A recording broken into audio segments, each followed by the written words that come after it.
The courtroom was packed with spectators, reporters, and a quiet buzz of anticipation filled the air. It was a case that had drawn attention from across the nation, and now it was time for the trial to begin. The stakes were high, the eyes of the public were watching, and the atmosphere was thick with tension. At the center of it all sat Judge Vanessa Holloway, a woman who had earned her place in the courtroom with years of hard work and unshakable determination. She was known for her sharp mind, her unwavering sense of justice, and her ability to remain calm, even in the most heated of moments. But today she faced something different, something she had seen before, but never quite like this. Officer John Matthews was a man who seemed to think the rules didn't apply to him. He had been an officer for over a decade and was known for his confident demeanor and strong opinions. But today he was in her courtroom, and he would soon learn that no one was above the law, not even him. Matthews was accused of excessive force during an arrest involving a young black man, and the case had sparked protests and debates all over the country. Tensions were high in the courtroom as the prosecution and defense prepared for their opening statements. Judge Holloway glanced at the defendant, sitting stoically at the table, her thoughts focused. She had seen cases like this before, cases that involved people who believed they were above reproach, but she was determined that today the law would be upheld, no matter the personal challenges. The pressure was immense, but Judge Holloway was no stranger to pressure. She had worked her entire life to get to this moment, to be a judge in a courtroom where decisions could change lives, where her voice could bring justice and make a difference. She wasn't about to let anyone undermine that. Matthews stood tall, his uniform crisp, his face set in a neutral expression. But there was a glimmer of something more in his eyes, a hint of arrogance that betrayed his calm demeanor. He was used to being in charge, used to giving orders and having them followed. But today he would be under the watchful eye of someone who would not let him get away with anything less than full accountability. The room quieted as the trial began. Judge Holloway addressed the court with confidence, her voice steady and strong, her presence commanding. But even as she spoke, Matthews seemed to shift in his seat, his eyes narrowing as he listened. He wasn't used to being challenged, not by anyone, especially not by a woman, especially not by a black woman who dared to sit at the helm of the courtroom. The opening statements went smoothly, with the prosecution laying out their case and the defense attempting to cast doubt on the officer's actions.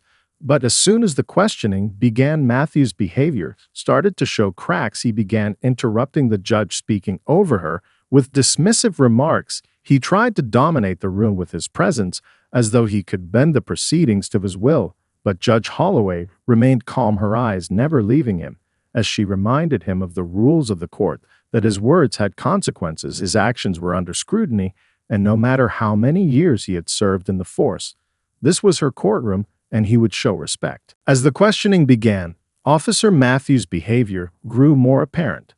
He had spent years in law enforcement and was used to the authority his uniform gave him. But here, in the courtroom, that sense of power seemed to cloud his judgment.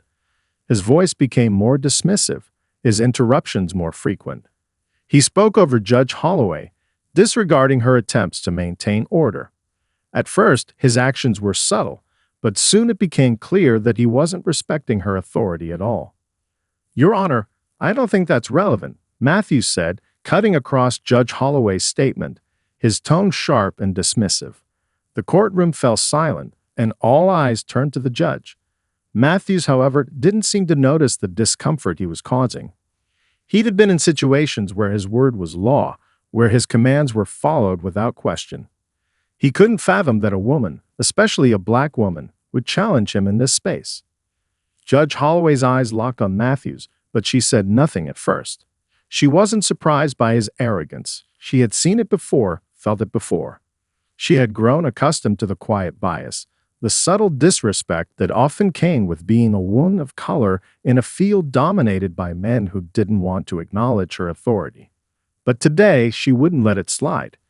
Today, Matthews would understand that in her courtroom, his privilege didn't matter. "Officer Matthews," Judge Holloway said, her voice calm but firm, "please allow the witness to finish their statement." Her words were measured, controlled, but the weight of them was clear. Matthews hesitated for a moment before muttering an apology, but his reluctance was evident. He didn't like being told what to do. He was used to issuing commands, not following them. But this wasn't about orders. This was about respect. Judge Holloway wasn't there to play games. She wasn't intimidated by Matthews or anyone else in that courtroom. She had earned her place in the legal system, had worked twice as hard as her counterparts to be here, and no one, especially not a man who seemed to think the law applied to everyone but him, was going to walk over her. As the trial continued, Matthews continued to challenge the judge's authority. He disregarded her rulings, ignoring her attempts to redirect him. His arrogance grew with every passing moment, as if he believed he could dominate the courtroom with his attitude alone. The more he pushed, the more the tension in the room grew. It wasn't just the legal teams or the spectators who were noticing. His behavior was beginning to raise eyebrows among the court staff as well. They could sense the impending conflict, the breaking point that was bound to come. Judge Holloway's patience was tested, but she knew when to step in. Every interruption, every defiant remark made by Matthews brought the courtroom closer to the edge. It wasn't just about following the rules of the court anymore. It was about making a stand, showing Matthews that his behavior had consequences. But for now, she remained silent, watching him unravel in front of her. The longer Matthews pushed, the more Judge Holloway's resolve hardened. She had faced far worse in her career: subtle racism, sexist remarks, and underestimation. But none of that mattered in this moment. What mattered was that he knew this was her courtroom and that no one would undermine her authority. Not now. Not ever. As the trial unfolded, the tension in the courtroom continued to build. Judge Holloway's patience was pushed to its limits, but she remained focused. Her mind flashed back to the journey that had led her to this moment. Growing up in a rough neighborhood, she had witnessed firsthand the ways the system could fail people like her, people who didn't have the privilege of being heard, let alone being taken seriously. She had seen how easily a person could be dismissed based on their appearance, background, or skin color. Yet it was those very challenges that had fueled her determination to become who she was today. Her mother, a strong woman who worked 2 jobs to make ends meet, had always emphasized the importance of education and self-respect. "Never let anyone tell you what you can or can't do, Vanessa," her mother had said time and time again. "You are just as capable as anyone else, and no matter how hard it gets, you stand tall and keep going." Those words had stuck with her, guiding her through countless obstacles. When she had first considered a career in law, she had been told by more than one person that it wasn't a path meant for someone like her. But Judge Holloway had always been a fighter. She had worked harder than anyone else, spent countless nights studying, and faced rejection after rejection, all to prove that she belonged. Over the years, she earned the respect of her peers. It wasn't just about her legal acumen.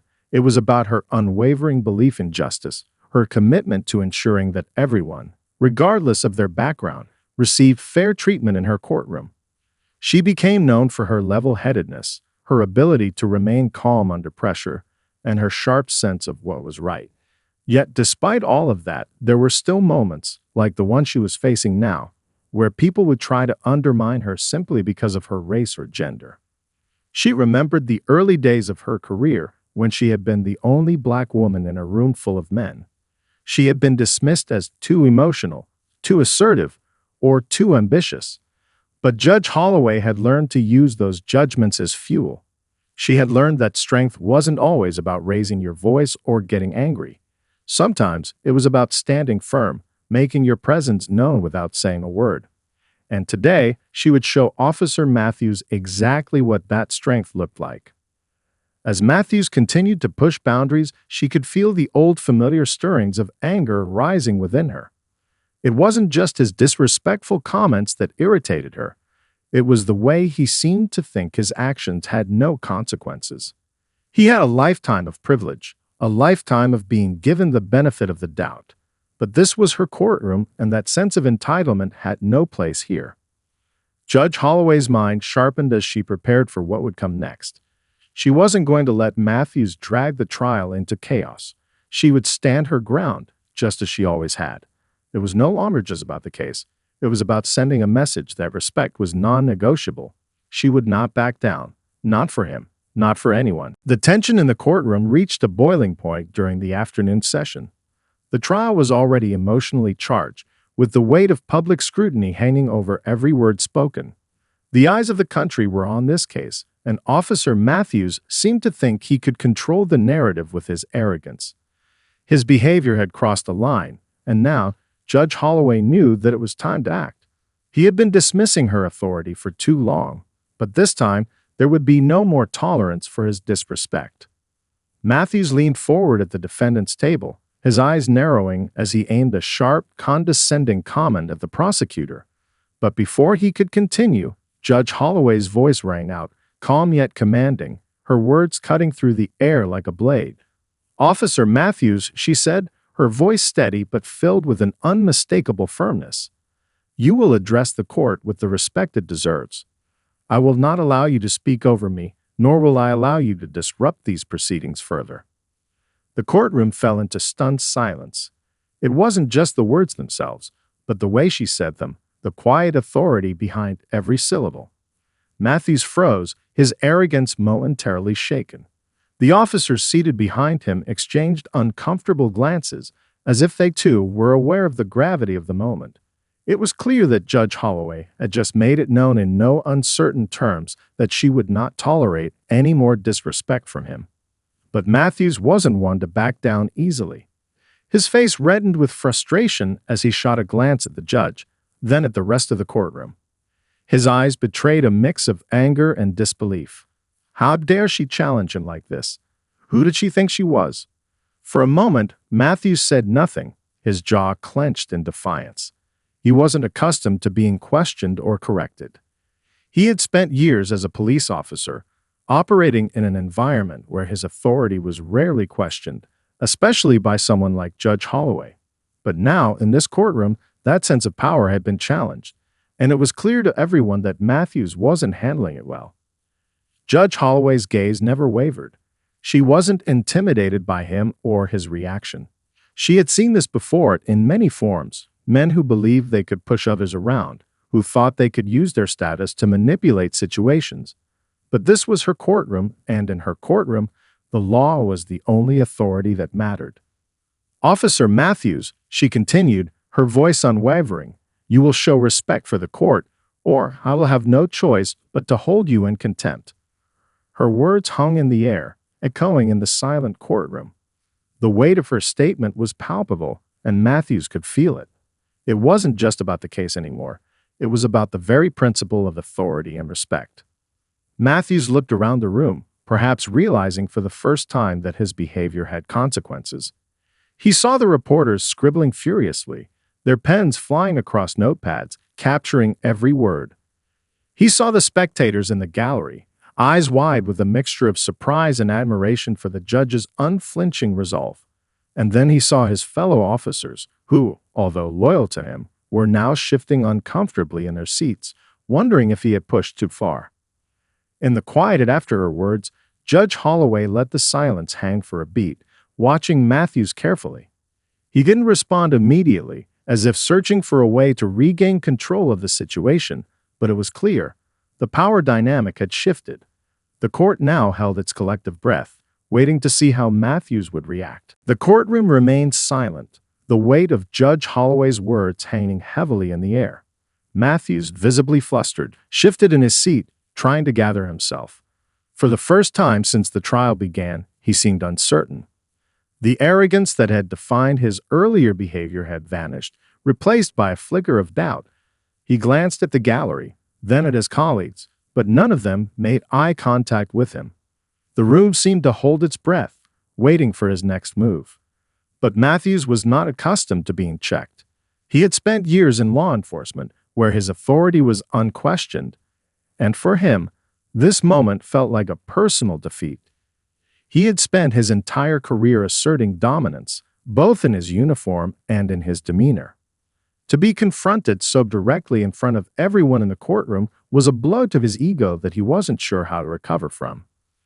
Judge Holloway's eyes remained steady, watching him with a calm, almost detached gaze. She had no intention of letting him regain control. She knew exactly what he needed in this moment, an example, a reminder that he was not invincible, that no one was above the law, not even someone in his position. She wasn't angry. She wasn't flustered. She was simply doing her job, holding him accountable. "Officer Matthews," she said again, her voice now calm and collected, "I will ask you one more time to show respect for the proceedings and for this court. You are not above the law, and I will not tolerate any further disruptions. If you cannot comply with the rules of this courtroom, I will have no choice but to take further action." Her words were like a forceful current, pushing Matthews deeper into a corner he couldn't escape. He clenched his fists at his sides, trying to regain his composure, but it was clear that his previous defiance had crumbled.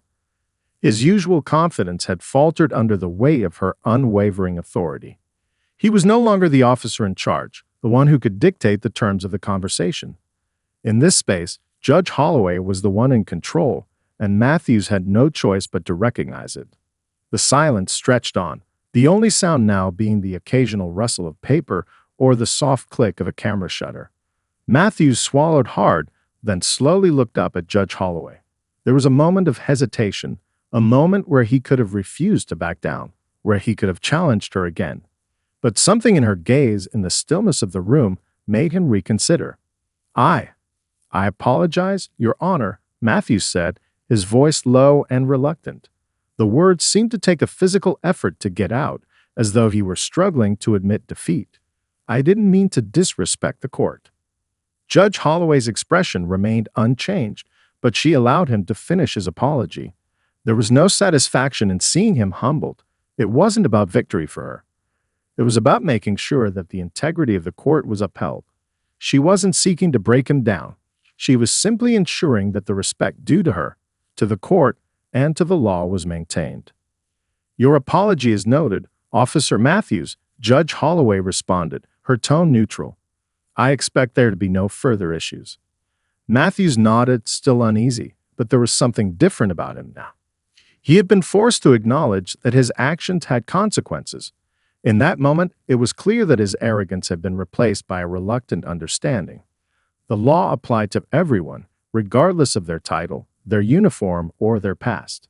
The trial continued, but the dynamic had shifted. Matthews no longer had the same sense of control. The room, too, had changed. The spectators who had watched him challenge the judge with growing frustration now saw him in a new light. The respect for Judge Holloway had grown exponentially, not just because of her words, but because of the way she had handled the situation with poise, dignity, and strength. And Matthews, for all of his years of experience, had learned a valuable lesson. Respect was not something that could be demanded.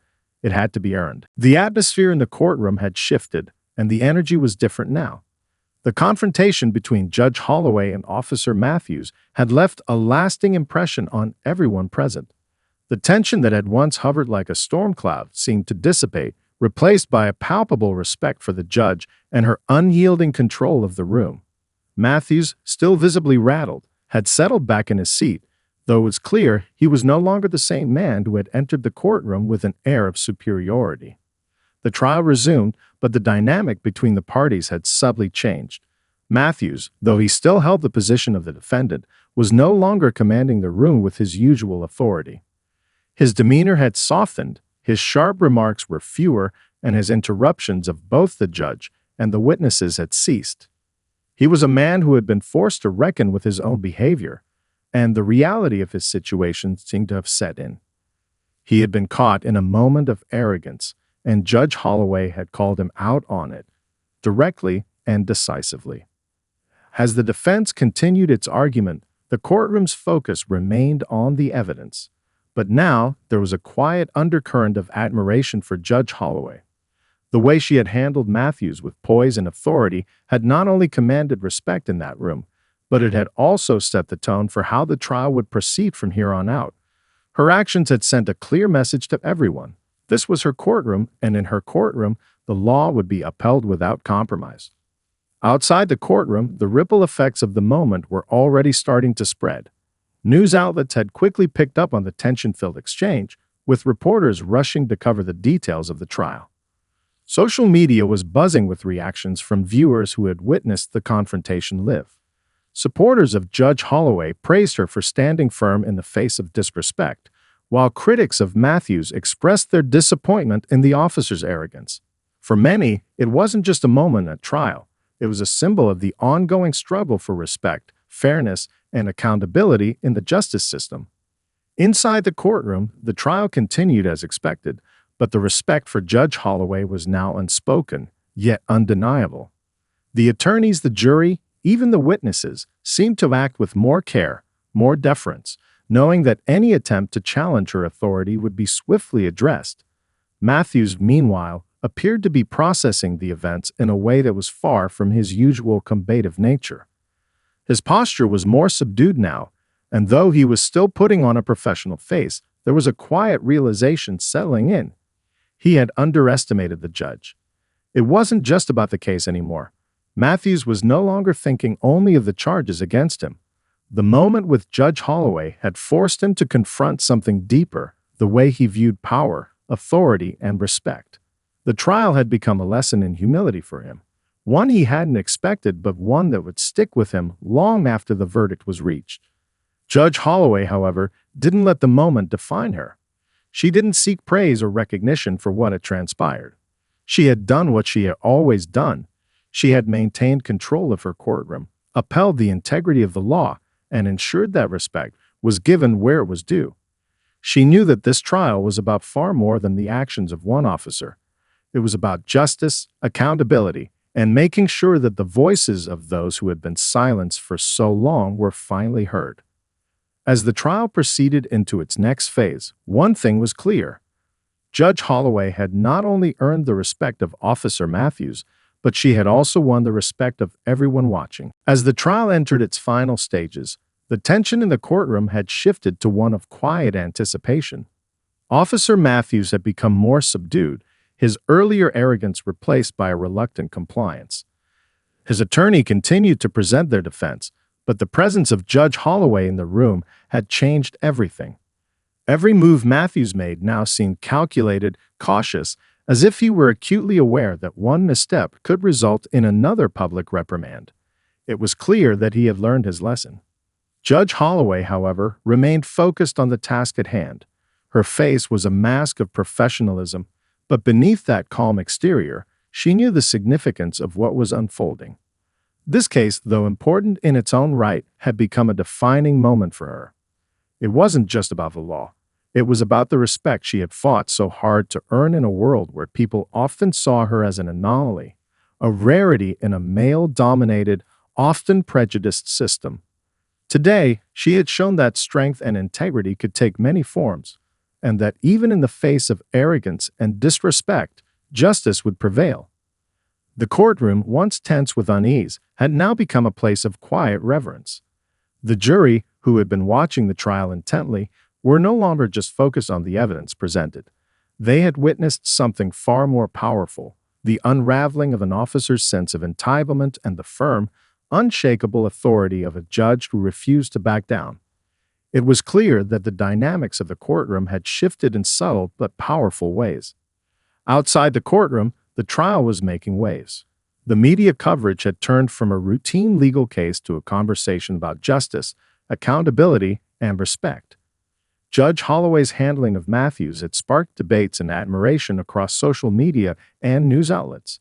People from all walks of life praised her for standing her ground, for showing that women of color in positions of power could not only hold their own, but also set the tone for those around them.